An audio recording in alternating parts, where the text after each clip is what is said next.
Hello. I I really got to share something. So, there was a conversation being had in the gym yesterday. Let me rephrase that. I was having a conversation with someone in the gym yesterday, and it was interrupted by someone else who thought that they knew better.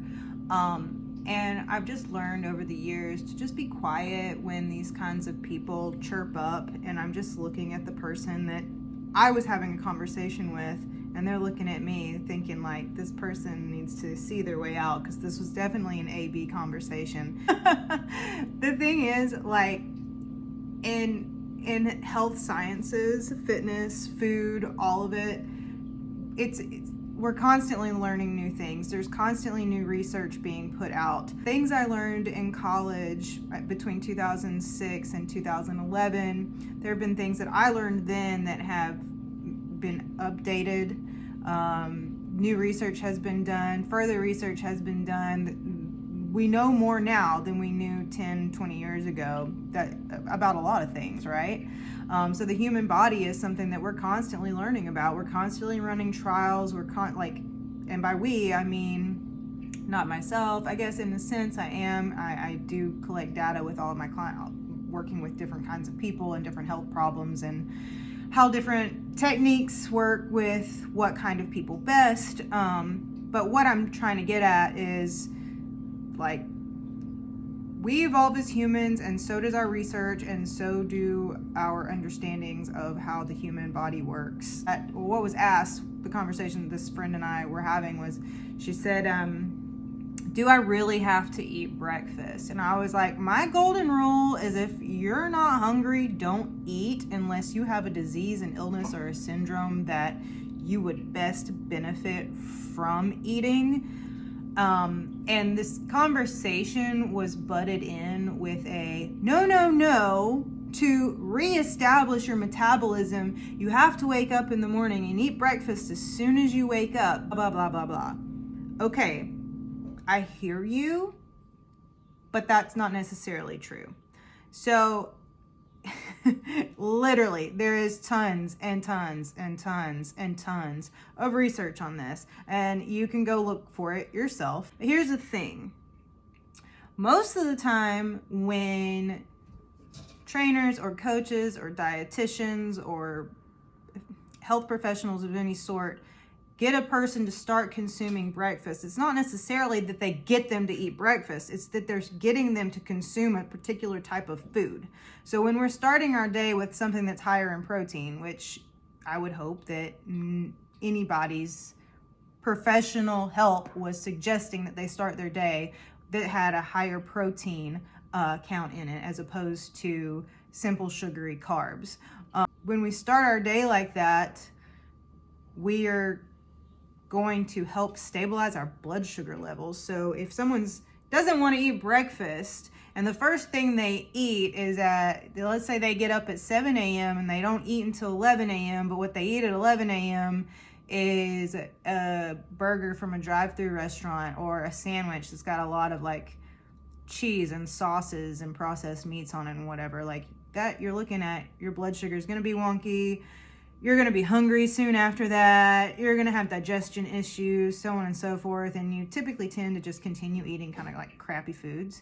But typically when we're fixing someone's metabolism, we're simply telling you to start your day, your first meal, whatever that happens to be, should be with a higher protein count than it might typically be on your own accord.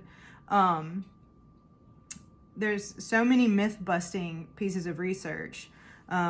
Breakfast is not going to jumpstart your metabolism. In fact, the studies show that there is no difference in calories burned over 24 hours between people who ate or skipped breakfast.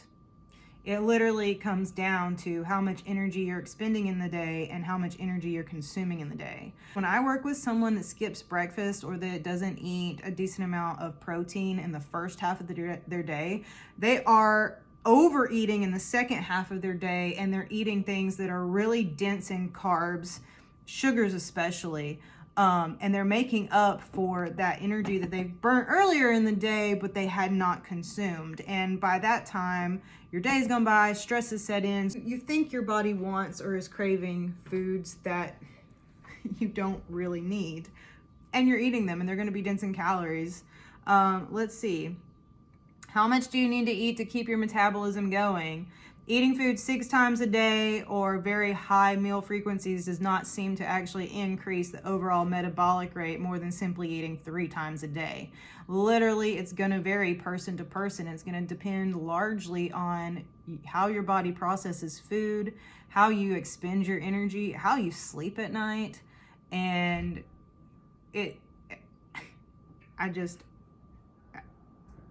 I feel like I'm being such a dick right now, but I cannot stand when people just haven't opened a book or picked up a laptop or a tablet and done any research in the last 5 to 10 years to see that we have plenty of stuff to prove that this is BS. Also, someone says, oh, well, we need to implement breakfast or higher protein in the first start of your day. That's also the same person that's encouraging you to exercise. So typically you are exercising, and when you exercise more, guess what?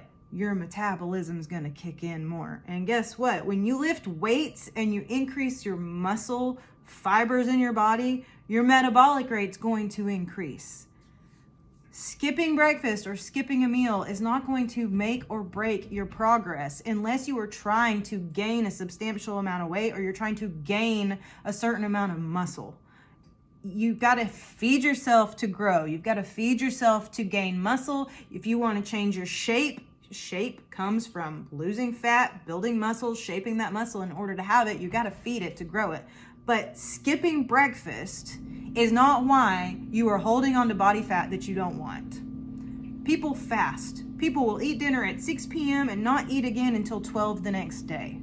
Or they'll eat at 8 p.m. and not eat again until 1 or 2 o'clock the next day. And those are some extremely fit people. But again, that's the clock that they've got their body working on, and it's working for them. They're definitely skipping breakfast. They're skipping breakfast, they're skipping brunch, they're skipping lunch, and they're eating in a very small window at the time of day that they have basically trained and programmed their bodies to work best with. And it takes time to get there. But you do not have to eat breakfast if you are not hungry when you wake up. And we're reaching for something that we don't necessarily need in the morning. Now, if you're getting up at 5 a.m. and you're training at 6 or 7, I do suggest you give your body something to work with. If you had dinner 3 hours before you went to bed the night before, you need to give your body something to work with if you have a goal that requires you to grow. But if you are not hungry and you are not starving and you don't have an eating disorder and you don't have some wild metabolic syndrome or disease, do not eat if you're not hungry.